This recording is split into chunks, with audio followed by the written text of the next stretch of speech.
Everyone, स्वागत है आपके अपने यूट्यूब चैनल टेक्नो गुरु सुनील में। आज के इस सेशन में कंप्यूटर इम्पोर्टेंट एमसीक्यू सीरीज़ का पार्ट 8 करेंगे। इससे पहले 7 पार्ट कंप्लीट हो चुके हैं, जिसकी मैंने प्ले लिस्ट बना दी है यूट्यूब पे एमसीक्यू सीरीज नाम से। ठीक है, सबसे पहले तो इस सेशन को शेयर कर दीजिए अपने दोस्तों के साथ में, और जो भी कॉम्पिटिटिव एग्ज़ाम्स के ग्रुप्स है वहाँ पे आप शेयर कर सकते हैं, चाहे वो टेलीग्राम ग्रुप हो, चाहे वो एफबी ग्रुप हो, चाहे वो व्हाट्सएप ग्रुप हो, ताकि और भी जो कैंडिडेट हैं वो इस सेशन से जुड़ सके और उनको भी बेनिफिट हो सके। ये जो सेशंस है कंप्यूटर इम्पोर्टेंट एमसीक्यू सीरीज़ का, ये सभी एग्ज़ाम्स के लिए महत्वपूर्ण है, इम्पोर्टेंट है समान रूप से। जिस किसी भी एग्ज़ाम में कंप्यूटर अवेयरनेस का सब्जेक्ट है, कंप्यूटर का सिलेबस दिया हुआ है, वो कैंडिडेट इसे ज्वाइन कर सकते हैं। ठीक है, तो शुरू करते हैं।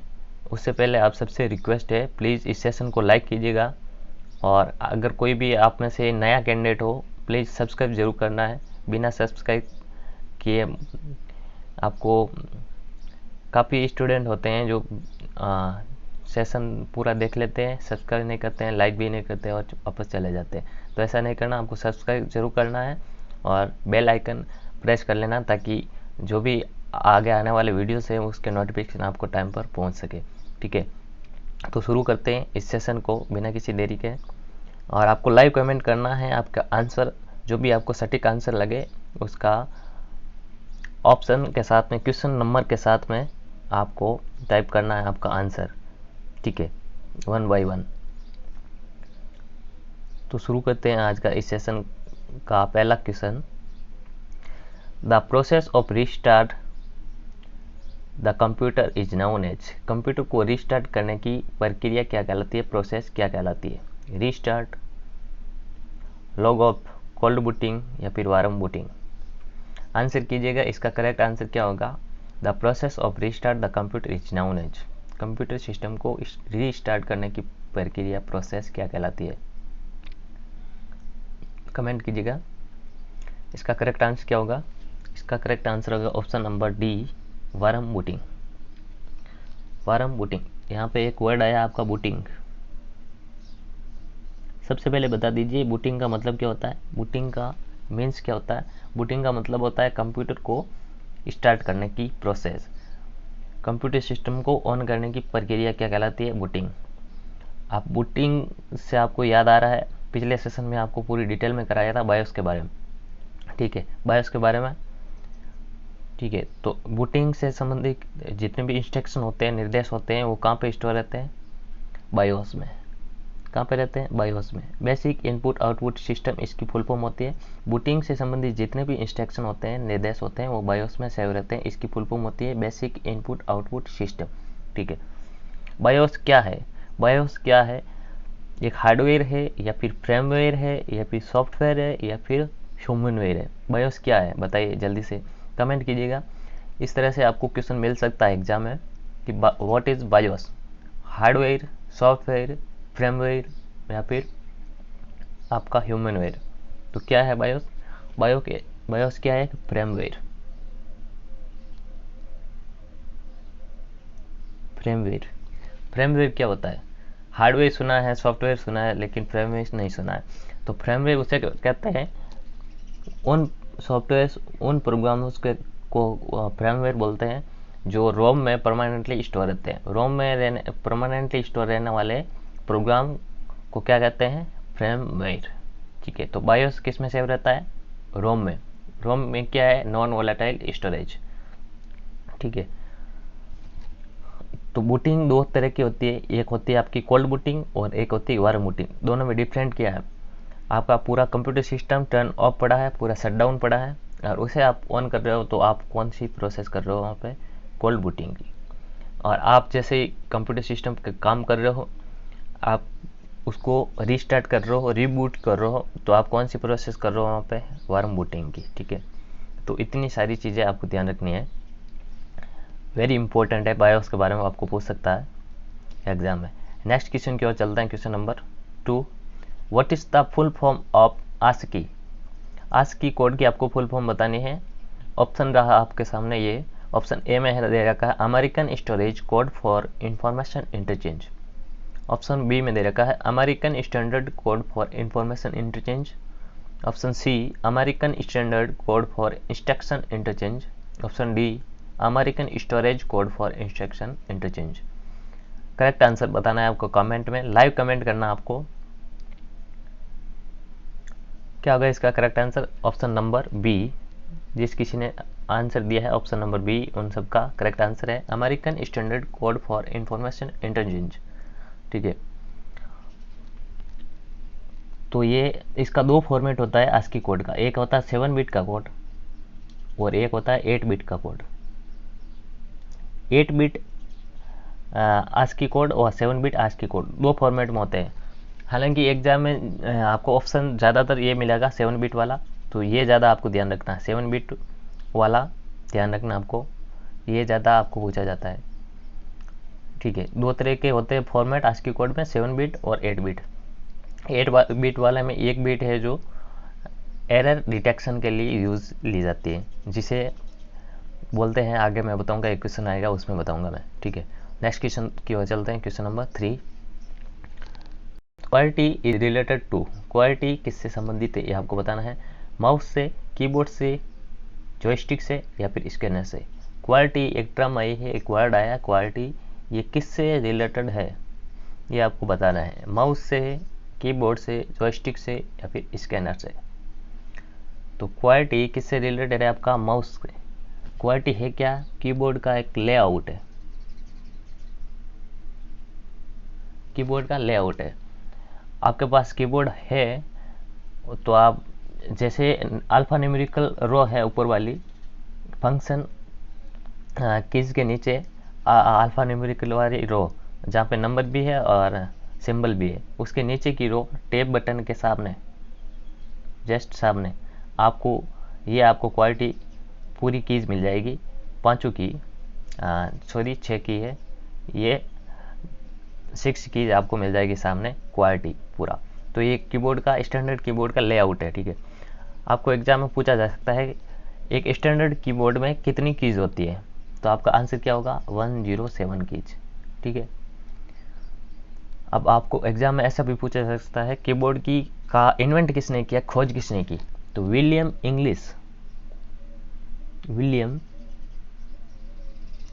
इंग्लिश नाम के एक पर्सन थे, उन्होंने कीबोर्ड की का इन्वेंट किया था, खोज की थी।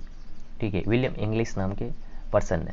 माउस का इन्वेंट किसने किया, माउस का, तो डगलस एंजलबर्ट नाम के एक पर्सन थे, उन्होंने माउस का इन्वेंट किया था। जॉयस्टिक क्या है? जॉयस्टिक एक गेमिंग पॉइंटिंग डिवाइस है। ठीक है, गेमिंग डिवाइस है पॉइंट करने के लिए। ठीक है, स्कैनर क्या है? टेक्स्ट और इमेज को स्कैन करने के लिए यूज़ में लिया जाता है, जो कि एक क्या है? इनपुट डिवाइस है। नेक्स्ट क्वेश्चन की ओर चलते हैं, question number 4। Double EP ROM generally erased by using, double EP ROM को सामान्यतः किससे मिटाया जाता है? या मैं थोड़ा चेंज कर रहा हूँ ऑप्शन में, ऑप्शन सही नहीं है, ऑप्शन डी में आपको चेंज करके दे रहा हूँ। ऑप्शन डी में है both A and B. Option D में क्या दे रखा है, मैंने चेंज किया है, बोथ ऑप्शन नंबर ए और ऑप्शन बी। आप आंसर कीजिएगा, इलेक्ट्रिकल पल्सेस, लेजर रेज या फिर अल्ट्रा वायलेट रेज या फिर अल्ट्रा इलेक्ट्रिकल पल्सेस या फिर लेजर रेज, दोनों। आंसर कीजिएगा डबल ईपी रोम, जिसकी फुल फॉर्म होती है, जिसको नहीं पता है वो नोट कर लीजिए और 3 से 4 बार आपको इसको याद प्रैक्टिस कीजिए बोलने की, आपको याद हो जाएगी। Electrically erasable programmable read only memory, electrically erasable programmable read only memory, इसकी होती है फुल फॉर्म। तो इसको मिटाया जा सकता है, इरेजेबल है तो किससे मिटाया जाता है? इलेक्ट्रिकल पल्सेस और लेजर रेज की सहायता से। ऑप्शन नंबर डी इसका करेक्ट आंसर होगा। अगर आपको पूछ ले कि ईपी रोम को किस तरह से मिटाया जाता है, ईपी रोम को मिटाने के लिए किसका यूज किया जाता है, तो ईपी रोम को आपको मिटाने के लिए अल्ट्रा वायलेट रेज यानी यूवी रेज का उपयोग किया जाता है। ठीक है, रोम के कितने टाइप होते हैं? पी रोम, ईपी रोम और आपका डबल ईपी रोम। 3 टाइप होते हैं। पी रोम का फुल फॉर्म होता है programmable read only memory. EP ROM erasable programmable read only memory. Double EP ROM की फुल फॉर्म क्या होती है? Electrically erasable programmable read only memory. ठीक है। अच्छा, एक आपको एग्जाम में क्वेश्चन पूछा जाता है कि वह कौन सी मेमोरी है, रोम का कौन सा टाइप है जिसे मैन्युफैक्चरिंग के टाइम पे प्रोग्रामिंग की जाती है।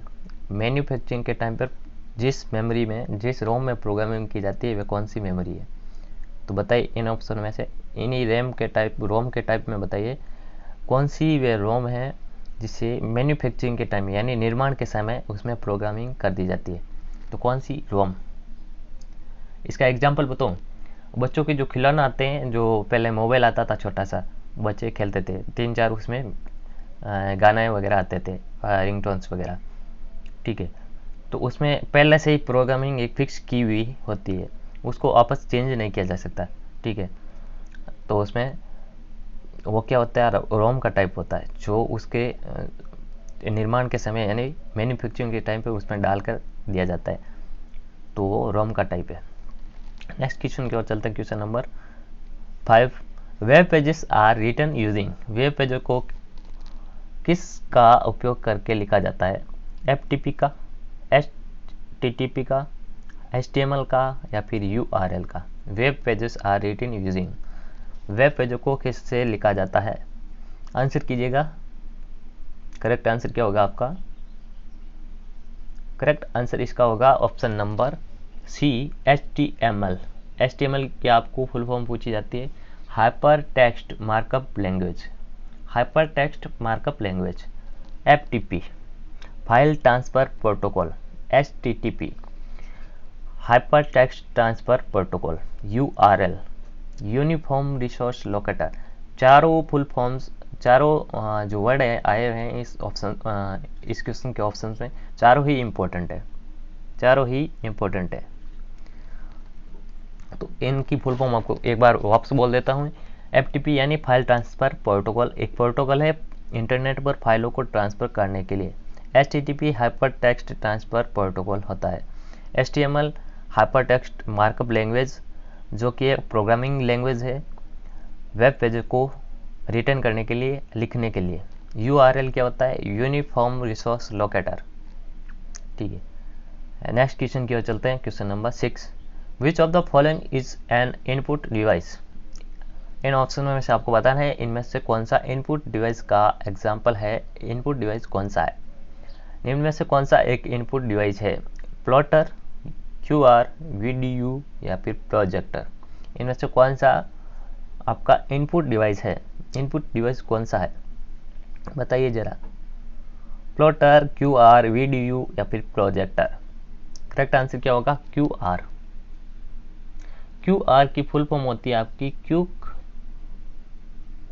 रेस्पॉन्स। क्विक रेस्पॉन्स इसकी फुल फॉर्म होती है। QR कोड आपने देखा होगा, जो भी अभी पेटीएम का चल रहा है, तो लगभग सारी शॉप पे मिल जाएगा। सभी दुकानों पर पेटीएम का QR कोड लगा होता है।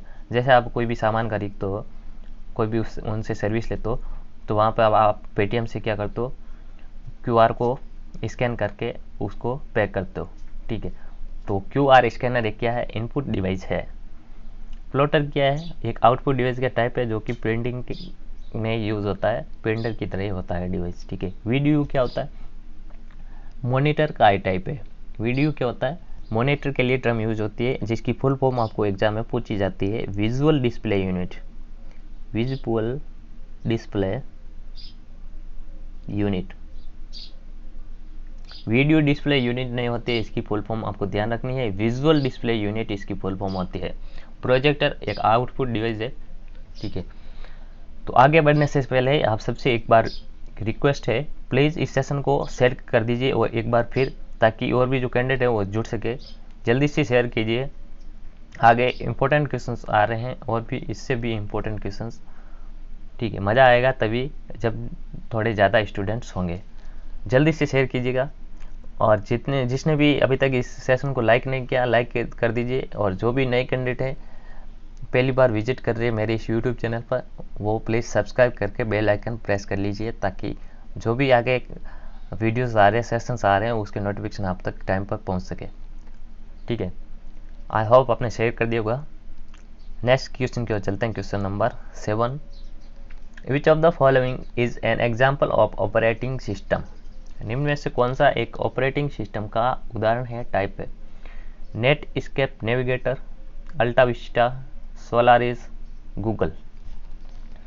जिसने आंसर टाइप कर दिया, जिसको आंसर पता है और उन्होंने आंसर टाइप कर दिया, वो इन चारों ऑप्शन में बताइए नेट स्केप नेविगेटर क्या है, अल्टा विस्टा क्या है, सोलारिस क्या है और गूगल क्या है। चारों के बारे में बताना है। जिसने आंसर टाइप कर दिया इनमें से कौन सा ऑपरेटिंग सिस्टम है, उसके बाद में वो ये भी बताएं कि नेट स्केप नेविगेटर क्या है, अल्टा विस्टा क्या है, सोलारिस क्या है और गूगल क्या है। जल्दी से कमेंट का वेट कर रहा हूँ, जल्दी से। तो इसका करेक्ट आंसर क्या होगा? सबसे पहले तो ऑपरेटिंग सिस्टम कौन सा इनमें से? सोलारिस। ठीक है, अब नेट स्केप नेविगेटर ये क्या है? वेब ब्राउज़र, वेब ब्राउज़र है। ठीक है, अल्टा विस्टा क्या है? Search engine, search engine. Google क्या है? गूगल भी एक सर्च इंजन है। सर्च इंजन के बारे में ध्यान रखना कौन कौन से हैं, important. AltaVista, Google, MSN, Bing, यह सब क्या है? सर्च इंजन से। ठीक है, और वेब ब्राउज़र के बारे में नेट स्केप नेविगेटर, ठीक है, इंटरनेट एक्सप्लोरर, क्रोम, याहू, आपने एप्पल का आता कौन सा? सफारी। इस तरह से इनको पूरी लिस्ट एक वीडियो अलग से आपके बना के आपको दे दूंगा सर्च इंजन और वेब ब्राउज़र के बारे में, इंपॉर्टेंट जो भी एग्जाम में पूछे जाते हैं उनके बारे में। ठीक है, नेक्स्ट क्वेश्चन की ओर चलते हैं। क्वेश्चन नंबर 8 की ओर। India's fast computer as, super computer के बारे में था। India's fast super computer as, भारत का पहला सुपर कंप्यूटर कौन सा है? अग्नि, फ्लोर, परम और क्रे। ये जो पिछला जो क्वेश्चन था और ये क्वेश्चन और एक दो आगे और क्वेश्चन, ये पटवार, राजस्थान पटवार के एग्जाम में पूछे गए थे 2015 में। 2015 में मेंस का जो पेपर हुआ था पटवार का, उसमें पूछे गए थे, वहाँ से मैंने क्वेश्चन लिए राजस्थान पटवार में। ठीक है, तो इसका करेक्ट आंसर क्या होगा? जिन्होंने आंसर टाइप कर दिया उसका मॉडल नंबर भी बताइए। इनमें से कौन सा पहला भारत का सबसे पहला सुपर कंप्यूटर था? जिनको पता है वो मॉडल नंबर भी टाइप कीजिए। इसका मॉडल क्या था? कौन सा था? परम। और परम का मॉडल कौन सा था? परम 8000, परम 8000। अब अगर आपको वर्ल्ड का पूछे, world's fast super computer was कौन सा था? क्रैश। ठीक है, और एक बात, अभी जो इंडिया का फास्टेस्ट सुपर कंप्यूटर है वो कौन सा है? इंडिया का सबसे फास्टेस्ट लेटेस्ट सुपर कंप्यूटर है वो कौन सा है? तो आपका आंसर क्या होगा? प्रत्यूष। प्रत्यूष नाम का सुपर कंप्यूटर इंडिया का फास्टेस्ट सुपर कंप्यूटर है। ठीक है, एक करंट का इश्यू है।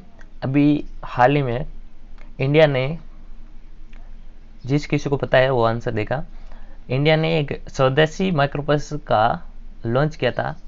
इंडिया ने स्वदेशी माइक्रोप्रोसेसर लॉन्च किया, उसका नाम क्या है?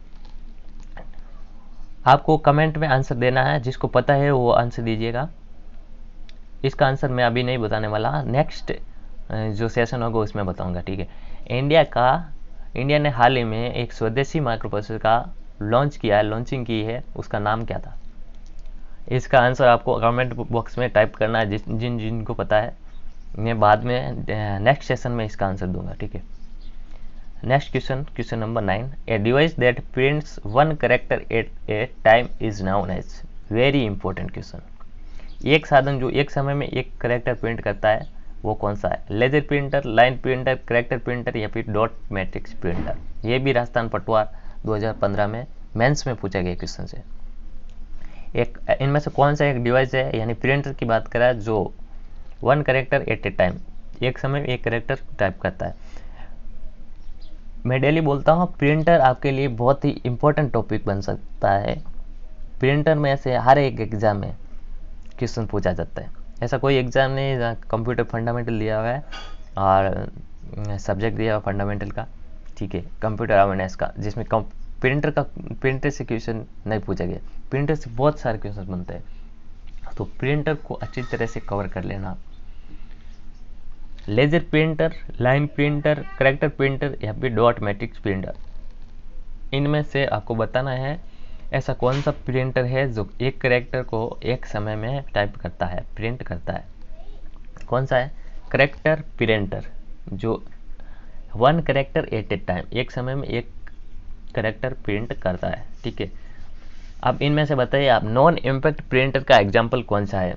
इन्हीं ऑप्शनों में से बताइए जल्दी से, नॉन इम्पैक्ट प्रिंटर कौन सा है?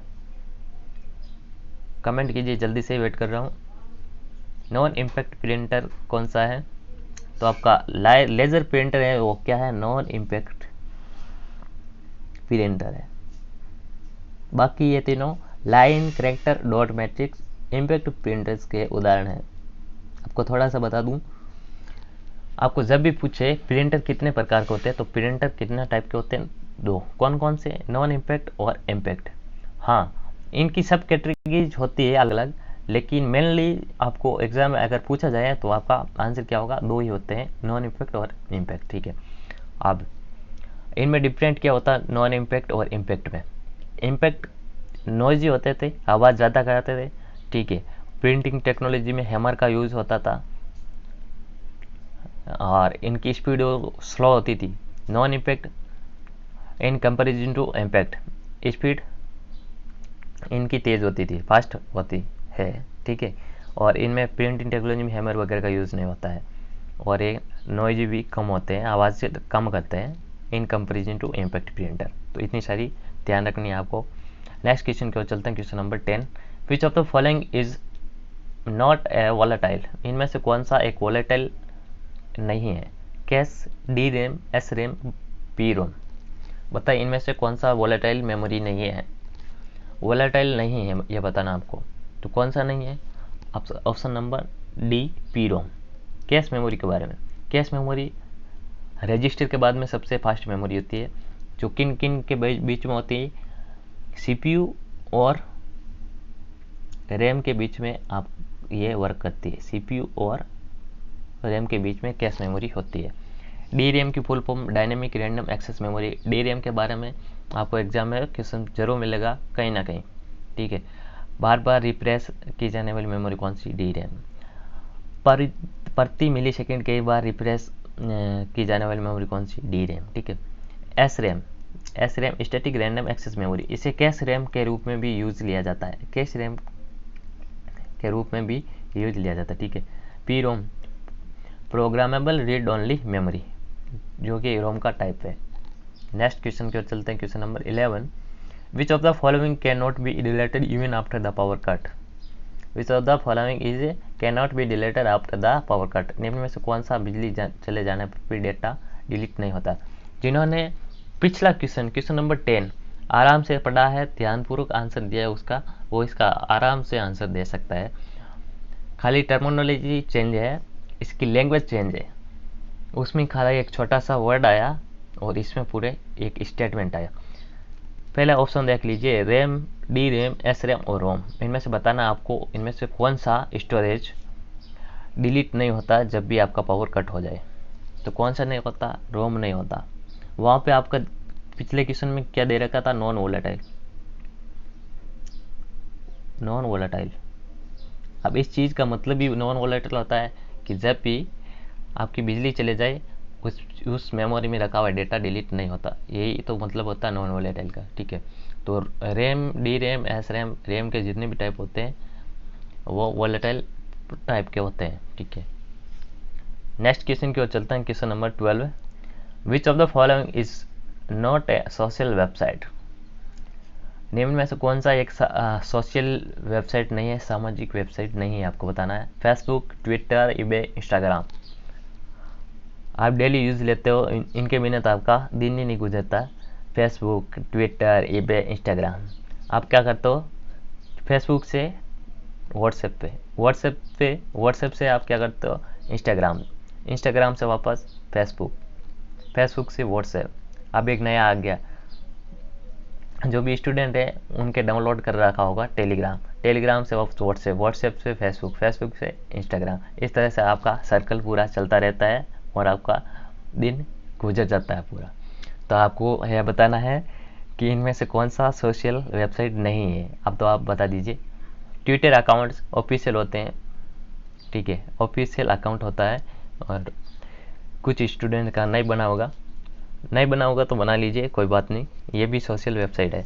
फेसबुक, ट्विटर, इंस्टाग्राम तीनों क्या है, सोशल वेबसाइट है। ईबे क्या है, ईबे एक ऑनलाइन शॉपिंग की वेबसाइट है, ई कॉमर्शियल, ठीक है, जिसे आप इस वेबसाइट पे जाके कोई भी शॉपिंग कर सकते हो। नेक्स्ट क्वेश्चन की ओर चलते हैं, question number 13। Which of the following programme converts high level language into मशीनी लैंग्वेज लाइन बाय लाइन। इनमें से कौन सा प्रोग्राम उच्च स्तरीय भाषा को लाइन दर लाइन मशीनी भाषा में परिवर्तित करता है। क्वेश्चन को आराम से पढ़िए, फिर आंसर कीजिए। असेंबलर, ट्रांसलेटर, कंपाइलर या फिर इंटरप्रेटर। इनमें से कौन सा ऐसा प्रोग्राम है, यानी लैंग्वेज ट्रांसलेटर है, जो कि हाई लेवल लैंग्वेज को मशीनी लैंग्वेज में परिवर्तित करता है, ट्रांसलेट करता है। कैसा करता है, लाइन बाय लाइन। कौन करता है, आपका करेक्ट आंसर क्या होगा, इंटरप्रेटर क्या करता है, हाई लेवल लैंग्वेज को मशीनी लैंग्वेज में परिवर्तित करता है। कैसे करता है, लाइन बाय लाइन। अब इन्हीं तीनों लैंग्वेज ट्रांसलेटर के एग्जांपल है, ठीक है, असेंबलर, कंपाइलर और इंटरप्रेटर तीनों। तो इस क्वेश्चन का आंसर आपको क्या ध्यान रखना है, इंटरप्रेटर है, लाइन बाय लाइन। असेंबलर क्या करता है, असेंबली लैंग्वेज को किसमें परिवर्तित करता है, मशीनी लैंग्वेज में, ठीक है। कंपाइलर क्या करता है, हाई लेवल लैंग्वेज में लिखे गए प्रोग्राम को मशीनी लैंग्वेज में परिवर्तित करता है, पूरे प्रोग्राम को एक साथ। वापस देख लीजिए, असेंबलर क्या करता है, असेंबली लैंग्वेज में लिखे गए प्रोग्राम को मशीनी लैंग्वेज में कन्वर्ट करता है। कंपाइलर क्या करता है, हाई लेवल लैंग्वेज में लिखे गए प्रोग्राम को मशीनी भाषा में मशीनी लैंग्वेज में कन्वर्ट करता है, पूरे प्रोग्राम को एक साथ कन्वर्ट करता है कंपाइलर। इंटरप्रेटर क्या करता है, हाई लेवल लैंग्वेज में लिखे गए प्रोग्राम को लाइन बाय लाइन मशीनी लैंग्वेज में कन्वर्ट करता है, ठीक है। नेक्स्ट क्वेश्चन की ओर चलते हैं, question number 14। Which of the following is not an example of application software. इनमें से कौन सा एप्लीकेशन सॉफ्टवेयर का एग्जाम्पल नहीं है, MS word, Photoshop, Windows, MS Excel. इनमें से आपको बताना है इनमें से कौन सा एक एप्लीकेशन सॉफ्टवेयर का एग्जाम्पल नहीं है। कौन सा नहीं है, जल्दी से बताइए, सबको पता होगा। विंडोज़ क्या है, एक सिस्टम सॉफ्टवेयर का एग्जाम्पल है, सिस्टम सॉफ्टवेयर। MS वर्ड और एक्सेल किसके पार्ट है, MS ऑफिस पैकेज के, ठीक है। अब आपसे क्वेश्चन पूछता हूँ, 2 क्वेश्चन पूछूंगा। MS वर्ड 2016 का फाइल एक्सटेंशन क्या है, MS वर्ड 2016 का फाइल एक्सटेंशन क्या है, और MS एक्सेल 2003 का फाइल एक्सटेंशन क्या है। इसका बताना है 2003 का फाइल एक्सटेंशन, और इसका बताना है आपको 2016 का फाइल एक्सटेंशन। MS वर्ड 2016 का फाइल एक्सटेंशन बताना है, और MS एक्सेल 2003 का फाइल एक्सटेंशन बताना है। जल्दी से कमेंट कीजिए, MS वर्ड 2016 का फाइल एक्सटेंशन क्या है, और MS एक्सेल 2003 का फाइल एक्सटेंशन क्या है। तो क्या है इसका, MS वर्ड 2016 का फाइल एक्सटेंशन अगर आपको पूछे तो डॉक एक्स। क्या है, डॉक एक्स। एक्सेल का पूछे जो कि क्या है, स्प्रेडशीट पैकेज है, इसका जो फाइल एक्सटेंशन क्या है 2003 का XLS, ठीक। जिनको नहीं पता है वो एक बार देख लीजिए। MS ऑफिस 97 से 2003 तक, इनके लिए पीछे फाइल एक्सटेंशन के पीछे एक्स का यूज नहीं होता है, 2007 से लेकर 19 तक, ठीक है। 2019 अभी जो लेटेस्ट कौन सा है, MS ऑफिस का वर्जन, ऑफिस 2019, या फिर इसका नया नाम है, अपग्रेडेड वर्जन है कौन सा, ऑफिस 365, ऑफिस 365, ठीक है। तो इनके लिए एक्स का भी यूज़ होता है पीछे, फाइल एक्सटेंशन के पीछे, ये ध्यान रखना आपको। नेक्स्ट क्वेश्चन की ओर चलते हैं, question number 15। The parity bit is added for the purpose of, parity bit किस प्रयोजन के लिए, या के है कि नहीं है, के लिए जोड़ा जाता है। कोडिंग के लिए, एरर डिटेक्शन के लिए, कंट्रोलिंग के लिए, इंडेक्सिंग के लिए। पीछे एक क्वेश्चन आया था आज की कोड वाला, उसमें मैंने बताया था। अब जो लोग शुरू से देख रहे हैं वो लोग इसका आंसर करेक्ट देंगे। पेरिटी बिट का पूछ रहा है, parity bit is added for the purpose of, parity bit का उपयोग किस लिए किया जाता है, किस लिए जोड़ा जाता है। तो किस लिए जोड़ा जाता है, एरर डिटेक्शन के लिए। मैंने बताया था आज की कोड की दो फॉर्मेट में होते हैं, एक 7 बिट का होता है और एक 8 बिट का होता है। अब 8 बिट वाले में ये होता है क्या, पेरिटी बिट, ये जो 8th बिट है यानी 8वां बिट किस लिए जोड़ा जाता है, एरर डिटेक्शन के लिए, इसे क्या बोलते हैं, पेरिटी बिट। नेक्स्ट क्वेश्चन की ओर चलते हैं, question number 16। Which of the following statement is true, निम्न में से कौन सा कथन सही है। बड़े ध्यान से आंसर करना है चारों ऑप्शन को देख के। Cache memories are bigger than RAM, आप में से कोई भी स्टूडेंट हिंदी मीडियम के होंगे काफ़ी सारे, तो उनके लिए मैं ट्रांसलेट कर देता हूँ, ठीक है। कैश मेमोरी जो होती है वो रैम से बड़ी होती है। Cache memories are smaller than RAM, cache memory RAM से छोटी होती है। ऑप्शन 6 में दे रखा है D RAMs are faster than S RAM, D RAM S RAM की तुलना में तेज होती है। Option D ROMs are faster than RAM, ROM RAM से तेज होती है। तब इनमें से कौन सा सही है ये आपको बताना है। बड़े आराम से देख के आंसर करना है, करेक्ट आंसर करना है, गलत नहीं करना है। सिंपल है लेकिन आप कंफ्यूज जरूर होंगे इस क्वेश्चन में। Cache memories are bigger than RAM, cache memories are smaller than RAM, D RAMs are faster than S RAM, या फिर ROMs are faster than RAM, कौन सा सही है, कौन सा स्टेटमेंट ट्रू है, कौन सा ट्रू है। ऑप्शन नंबर बी ट्रू है, cache memories are smaller than RAM, बाकी तीनों गलत है। देखिए फर्स्ट ऑप्शन को देखिए, cache memories are bigger than RAM, नहीं, रैम से तो छोटी होती है, साइज में भी छोटी होती है और स्टोरेज में भी छोटी होती है। कैश मेमोरी की आपको बात करें तो 3 MB, 5 MB, 6 MB इतनी इसकी होती है, MB में इसकी साइज होती है कैश मेमोरी की, लेकिन ये बहुत ही फास्ट होती है, ठीक है। रैम होती है आपकी GB में, 1 GB, 2 GB, 16 GB, 8 GB, इस तरह से। Cache memories are smaller than RAM, तो आप ही मैंने बताया था कैश मेमोरी छोटी होती है रैम से। D RAMs are faster than S RAM, नहीं, एस रैम होती है जो फास्ट होती है डी रैम की तुलना में, ना कि डी रैम फास्ट होती है एस रैम की तुलना में। Static random access memory is faster than D RAM, D RAM को तो बार बार रिफ्रेश करने की आवश्यकता होती है, इसलिए धीमी होती है, स्लो होती है एस रैम की तुलना में। ROMs are faster than RAM, ROM कहाँ फास्ट होगी, रैम फास्ट होती है आपकी रोम की तुलना में, ठीक है। नेक्स्ट देखिए क्वेश्चन नंबर 17, आपको बतानी है TCP की full form of the TCP is, TCP की आपको फुल फॉर्म बतानी है। Transmission control program, option B transmission control protocol, option C transmission conjunction protocol, option D totalling control program. Simple बताना है आपको, TCP की फुल फॉर्म बतानी है। ये भी राजस्थान पटवार 2015 मेंस का क्वेश्चन नहीं पूछा गया है।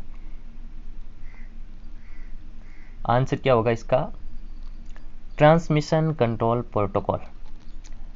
आपने TCP IP सुना होगा, TCP IP जो कि एक इंटरनेट का मॉडल है, ठीक है। TCP IP जिसकी फुल फॉर्म होती है ट्रांसमिशन कंट्रोल प्रोटोकॉल और क्या, इंटरनेट प्रोटोकॉल।